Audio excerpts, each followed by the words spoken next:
Good morning student. आज हम लोग चार्ज डेंसिटी को स्टडी करेंगे। सबसे पहले कि चार्ज डेंसिटी क्या है, what is charge density, what do mean about charge density. Charge density is defined by amount of charge distributed in unit dimension of any conductor और चार्ज बॉडी। यानी किसी चार्ज बॉडी या conductor के unit dimension पर distributed charge amount को charge density कहा जाता है। जैसे कहने का मतलब है कि मान लेते हैं एक रड की लंबाई 1 मीटर है और उस पे 10 कूलम चार्ज है, तो उसका डायमेंशन यूनिट हुआ, तो उस यूनिट डायमेंशन यानी यूनिट लेंथ पे कितना चार्ज है 10 कूलम, तो उसकी लिनियर चार्ज डेंसिटी होगी 10 कूलम पर मीटर। अगर मान लेते हैं कि एक 2 डायमेंशनल बॉडी है जिसका एरिया है 1 मीटर स्क्वायर और उस पर 2 कूलम चार्ज है, तो उसका चार्ज डेंसिटी हो जाएगा 2 कूलम पर मीटर स्क्वायर। अगर वॉल्यूम यूनिट है और उस पर 5 कूलम है चार्ज, तो उसका वॉल्यूम चार्ज डेंसिटी हो जाएगा 5 कूलम पर मीटर क्यूब। यानी डायमेंशन यूनिट डायमेंशन में डिस्ट्रीब्यूटेड अमाउंट चार्ज को हम लोग चार्ज डेंसिटी कहते हैं। और जैसा कि आप जानते हैं डायमेंशन 3 होते हैं, 1 डायमेंशन, 2 डायमेंशन और 3 डायमेंशन। 1 डायमेंशन एग्जिस्ट करेगा लिनियर के लिए, 2 डायमेंशन एग्जिस्ट करेगा सरफेस के लिए, एरिया के लिए, और 3 डायमेंशन एग्जिस्ट करेगा वॉल्यूम के लिए। तो सबसे पहले आइए नोट करते हैं charge density. What is charge density? It is defined by amount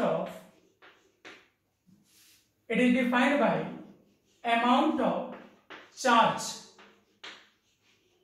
distributed in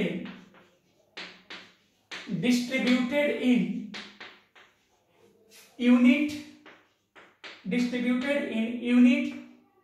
dimension। अब यूनिट डायमेंशन के जगह क्या हो सकता है? लेंथ हो सकता है, आपका एरिया हो सकता है, वॉल्यूम हो सकता है। Unit dimension of any conductor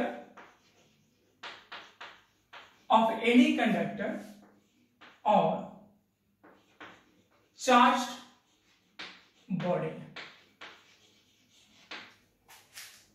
body. कोई प्रॉब्लम? क्लियर है। तो जैसा कि आप जानते हैं डायमेंशन 3 होंगे, तो यहां पे चार्ज डेंसिटी भी 3 होंगे। तो चार्ज डेंसिटी के कितने टाइप्स होंगे? 3। There are 3 types of charge density. Charge density कितने प्रकार के होंगे? 3 प्रकार के होंगे। नंबर फर्स्ट नोट कर लेंगे, लिनियर चार्ज डेंसिटी।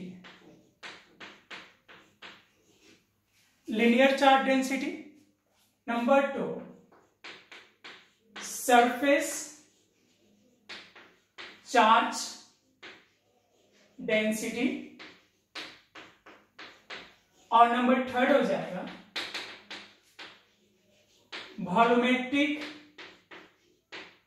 क्या होगा? Volumetric charge density.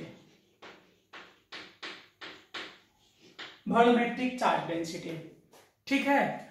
अब हम क्या करेंगे? चार्ज डेंसिटी आपने देखा क्या है। अब इन चार्ज डेंसिटी को बारी बारी से करके सबको पढ़ेंगे। तो सबसे पहले हम पढ़ेंगे लीनियर चार्ज डेंसिटी, फिर पढ़ेंगे सरफेस चार्ज डेंसिटी और फिर पढ़ेंगे वॉल्यूमेट्रिक चार्ज डेंसिटी। ठीक है, तो सबसे पहले देखते हैं लीनियर चार्ज डेंसिटी। अब हम लोग लीनियर चार्ज डेंसिटी के बारे में स्टडी करेंगे। तो what is linear charge density? तो जो यूनिट डायमेंशन था वहां पर अब यूनिट लेंथ हो जाएगा, क्योंकि यहां जो चार्ज डेंसिटी हम लोग पढ़ रहे हैं लीनियर, और लीनियर जो वर्ड बना है लाइन से बना है। यानी कहने का मतलब है कि सपोज दैट एक ऐसा कंडक्टर है, ठीक है, ये लीनियर है, और मान लेते हैं इस पे चार्ज जो है Q,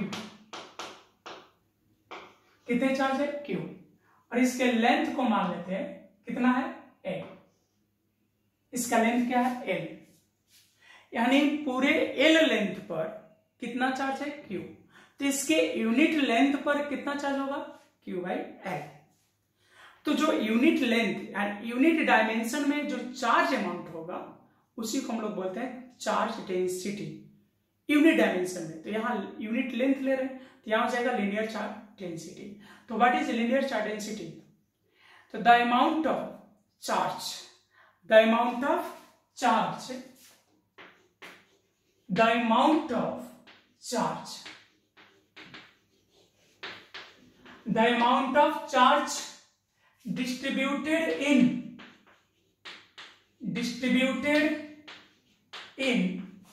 unit length, distributed in unit length of conductor, unit length of conductor is called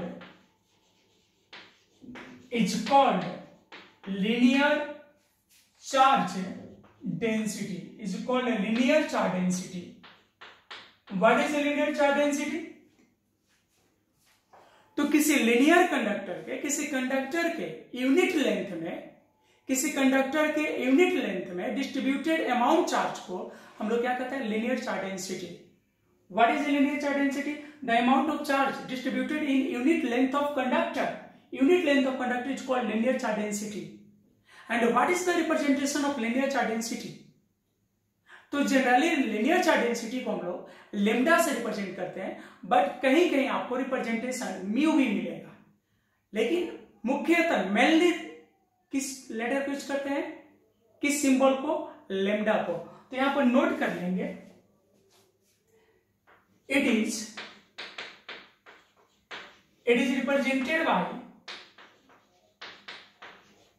it is represented bye, किस लेटर से रिप्रेजेंट करते हैं? लेमडा, लेमडा और म्यू, और म्यू।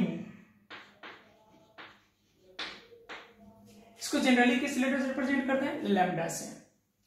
अब हमें चाहिए कि लीनियर चार्ज डेंसिटी का फॉर्मूला क्या होगा, मतलब what is lambda, what is the value of lambda. तो यहां एल लेंथ पर टोटल डिस्ट्रीब्यूटेड चार्ज कितना है? Q। तो अगर बात करें यूनिट लेंथ पर तो कितना हो जाएगा? Q/L। और यूनिट लेंथ पे जो चार्ज अमाउंट होता है उसी को हम लोग क्या कहते हैं? Linear charge density. So lambda is equal to Q/L। What is Q? Total charge. What is Q? Total charge. And L is total length, total length means formula becomes lambda is equal to Q/L। उम्मीद करते हैं आपको कोई ज्यादा problem तो नहीं हुआ होगा। अगर बात करें यहां से चार्ज डेंसिटी के फॉर्मूले का, चार्ज डेंसिटी के फॉर्मूले का, तो चार्ज का होता है क्या? कूलम, और यहां लेंथ है तो लेंथ का क्या हो जाएगा? मीटर। यानी लिनियर चार्ज डेंसिटी का जो SI यूनिट होगा वो क्या होगा? It's SI unit, its SI unit is, सोच के बोलिए, इसका हो जाएगा कूलम और लेंथ का होता है मीटर, यानी कूलम पर मीटर, इसका SI यूनिट हो गया। अब बात करते हैं अगर डायमेंशन की, it's dimension is, it's dimension is. तो देखिए चार्ज, चार्ज का होता है AT Q, क्योंकि Q इज इक्वल टू होता है IT, आई का ए और टी, तो क्यू का हो गया 80 और लेंथ का मीटर, सॉरी एल, तो एल जब ऊपर हो जाएगा तो it's dimension is L two the power -1 T A. ठीक है, समझ रहे हैं आप? अब हम क्या करते हैं, एक नोट कर लेते हैं। ऐसे अगर मान लीजिए कि जो शेप है वो लिनियर है तो क्यू बाई एल हो गया, अगर वही शेप सर्किल हो जाएगा तो वहां पे क्या करेंगे, तो सर्किल के लिए लेंथ का काम कौन करता है, सरकमफ्रेंस। तो अगर सपोज है, यानी यहां पर बात करें फॉर सर्किल, किसके लिए, सर्किल के लिए, तो मान लेते हैं ये सर्किल है, इसकी रेडियस कितनी है, स्मॉलर, और इस पे डिस्ट्रीब्यूटेड चार्ज है प्लस क्यू, डिस्ट्रीब्यूटेड चार्ज कितना है, प्लस क्यू, और हमें क्या चाहिए, लेमडा। तो जैसा कि आप जानते हैं लेमडा इक्वल होता है क्यू अपॉन एल। तो जब ये सर्किल है तो इसके लिए लेंथ का काम कौन करेगा, इसका सरकमफ्रेंस, और सर्किल का सरकमफ्रेंस कितना होता है, 2 पाई आर। यानी अगर सर्किल दिया रहेगा तो उसके लिए लिनियर चार्ज डेंसिटी का फॉर्मूला हो जाएगा lambda equal to Q upon 2 pi R. अगर यहाँ पे दूसरा कोई शेप होता है, सपोज दैट स्क्वायर होता है, तो उसका सरकमफ्रेंस लेते हैं, यानी उसका हो जाता 4a, यानी 4 इंटू साइन। इसी तरह अगर अदर ज्योमेट्री भी होगा तो देख लेंगे कि लेंथ की जगह क्या लिखना होगा। चलिए अब देखते हैं surface charge density. Surface charge density क्या है, तो लिनियर चार्ज डेंसिटी और सरफेस चार्ज डेंसिटी और वॉल्यूमेट्रिक चार्ज डेंसिटी, अगर तीनों में किसी एक को अगर आप याद कर लेते हैं तो जो रेस्ट 2 बचेंगे वो अपने आप आपको समझ में आ जाएंगे, क्योंकि सिर्फ क्या बदलना है, dimension.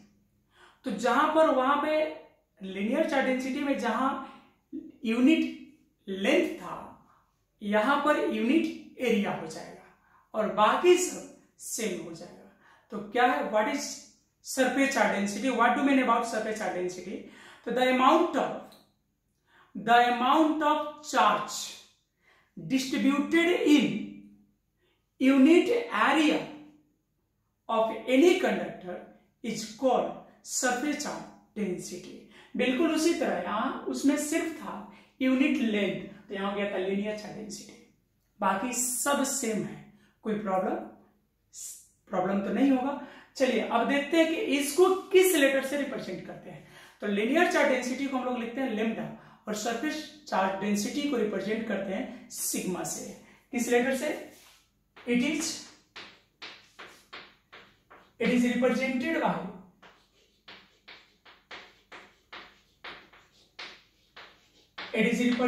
By sigma, it is represented by sigma. इसको किस लेटर से रिप्रेजेंट करते हैं, सिग्मा से। सो अगर सिग्मा इक्वल टू हम कहें तो सपोज दैट कि अगर टोटल एरिया ए पे चार्ज क्यू है तो यूनिट एरिया पे चार्ज कितना हो जाएगा, क्यू अपॉन ए, और यूनिट एरिया में जो चार्ज होगा उसी को सिग्मा कहते हैं। तो सो सिग्मा इक्वल टू हो जाएगा क्यू अपॉन ए। तो व्हाट इज क्यू, क्यू क्या है, तो टोटल चार्ज, क्यू क्या है, टोटल चार्ज, और ए क्या है, टोटल एरिया। तो आपका फॉर्मूला हो गया, क्या होगा, sigma equal to Q upon A. अगर हम यहां से जानना चाहें कि इसका यूनिट क्या होगा तो सोच के बोलिए, इट्स एसआई यूनिट इज, तो चार्ज को होता है कूलम और एरिया को होता है मीटर स्क्वायर, तो क्या हो जाएगा, कूलम पर मीटर स्क्वायर। अगर डायमेंशनल फॉर्मूला की बात करें तो sigma equal to Q upon A, तो क्यू का होता है 80 और एरिया का होगा एल स्क्वायर, तो ये ऊपर चल जाएगा। तो यहां लिख सकते हैं इट्स डायमेंशनल फॉर्मूला इज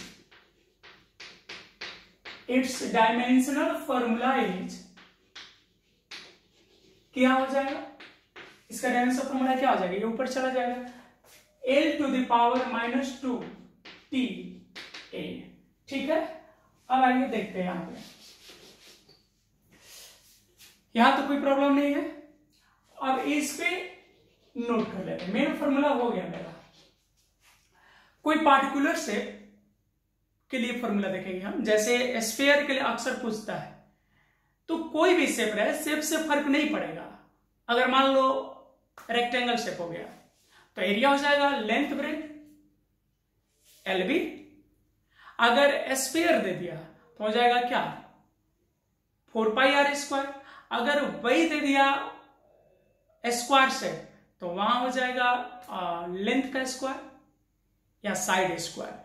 तो उससे आपको घबराने की जरूरत नहीं है। बट यहां हम बना रहे हैं किसके लिए, फॉर स्फेरिकल कंडक्टर। कैसे कंडक्टर के लिए, फॉर स्फेरिकल कंडक्टर। कंडक्टर किस शेप का है, स्फेरिकल है। जैसे देख लेते हैं फिगर, मान लेते हैं ये एक स्फीयर है और इसका रेडियस जो है वो कितना है r, और इस पे टोटल चार्ज जो है वो मान लेते हैं कैपिटल Q। टोटल चार्ज कितना है, कैपिटल Q। तो surface charge density so sigma equal to हो जाएगा Q/A। बोलिए होगा ना, तो यहां हो जाएगा सिग्मा इक्वल टू Q/ और एरिया की जगह क्या लिख देंगे 4πr²। ठीक है, ऐसे और भी शेप रहेगा तो आप उसको लिख सकते हैं। ठीक है, और अब इसके बाद हम लोग पढ़ेंगे किसके बारे में, वॉल्यूमेट्रिक चार्ज डेंसिटी। अब हम लोग देखते हैं वॉल्यूमेट्रिक चार्ज डेंसिटी। तो आपको बता दें कि जिनको लिनियर चार्ज डेंसिटी और सरफेस चार्ज डेंसिटी समझ में आ गया तो समझो उनको वॉल्यूमेट्रिक चार्ज डेंसिटी भी समझ में आ गया, क्योंकि वॉल्यूमेट्रिक चार्ज डेंसिटी बिल्कुल लिनियर चार्ज डेंसिटी और सरफेस चार्ज डेंसिटी के तरह ही है। लिनियर चार्ज डेंसिटी में यूनिट लेंथ था, सरफेस चार्ज डेंसिटी में यूनिट एरिया था, और यहां होगा यूनिट वॉल्यूम।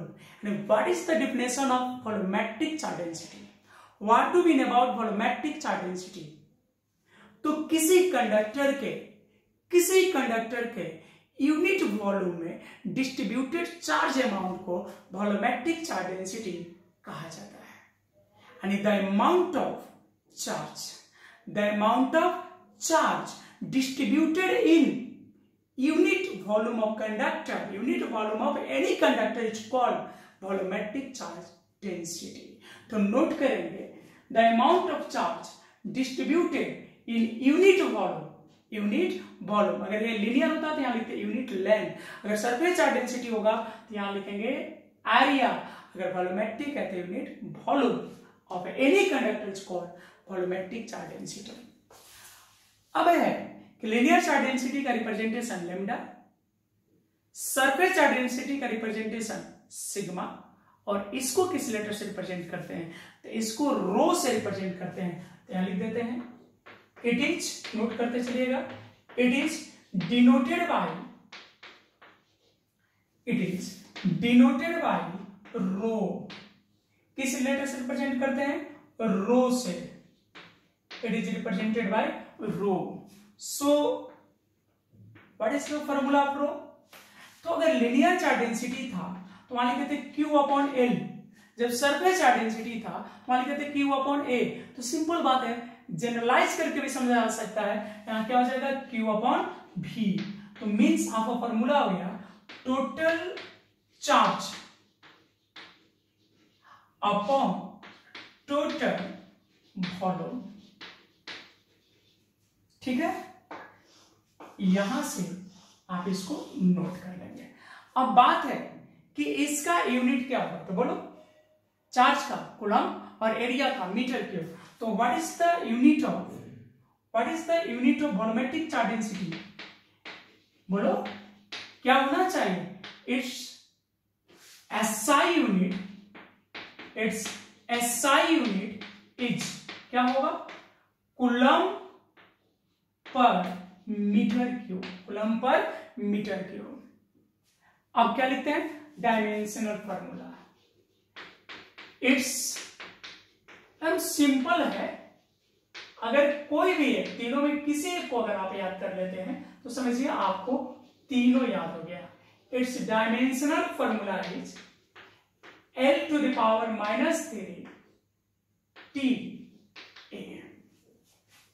ठीक है, तो इससे आप किसी भी शेप के लिए वॉल्यूमेट्रिक चार्ज डेंसिटी ज्ञात कर सकते हैं। बट ऑलमोस्ट क्वेश्चन, बहुत ज्यादा क्वेश्चन मिलता है स्फीयर के लिए, तो हम यहां नोट करके कैलकुलेट कर लेते हैं। तो मान लेते हैं यहां पे इसे नोट कर लेते हैं कि इस बार जिस शेप के लिए निकालना है और किसके लिए निकालना है, फॉर स्फीयर, यानी जो कंडक्टर का शेप है वह कैसा है, एस्फेरिकल है। तो स्फेरिकल कंडक्टर हम यहाँ पे एक स्फीयर बना लेते हैं। ठीक है, इसका रेडियस मान लेते हैं r, और इसके पूरे वॉल्यूम में Q चार्ज है। कितना चार्ज है, Q, और इसका वॉल्यूम क्या मान लेते हैं, V। तो यहां पे आपका सूत्र हो जाएगा, सो रो इक्वल टू आप जानते हैं Q/V।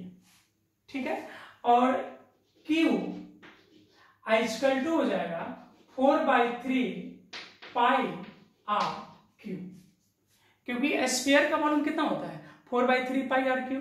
यानी आपका जो फाइनल फॉर्मूला हुआ हो गया रो, ये मेन जो ये है इसके सेकेंड टर्म ऊपर चला जाएगा, तो इसको कैसे लिखेंगे, 3Q/4πr3।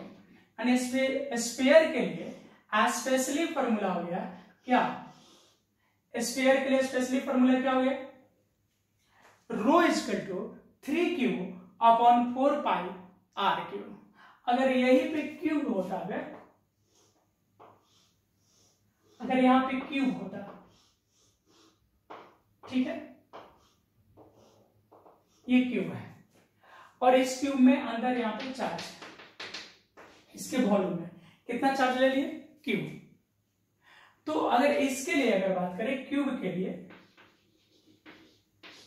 लिए तो रो इक्वल टू हो जाता कितना, टोटल चार्ज, और वॉल्यूम की जगह क्यूब का कितना होता है, साइड क्यूब। तो अगर सपोर्टेड ये साइड है, अगर इसका ए है तो यहां पे क्या हो जाता है, ए क्यूब, क्या हो जाता है, ए क्यूब। तो ये जो फॉर्मूला होगा ये किसके लिए होगा, क्यूब के लिए।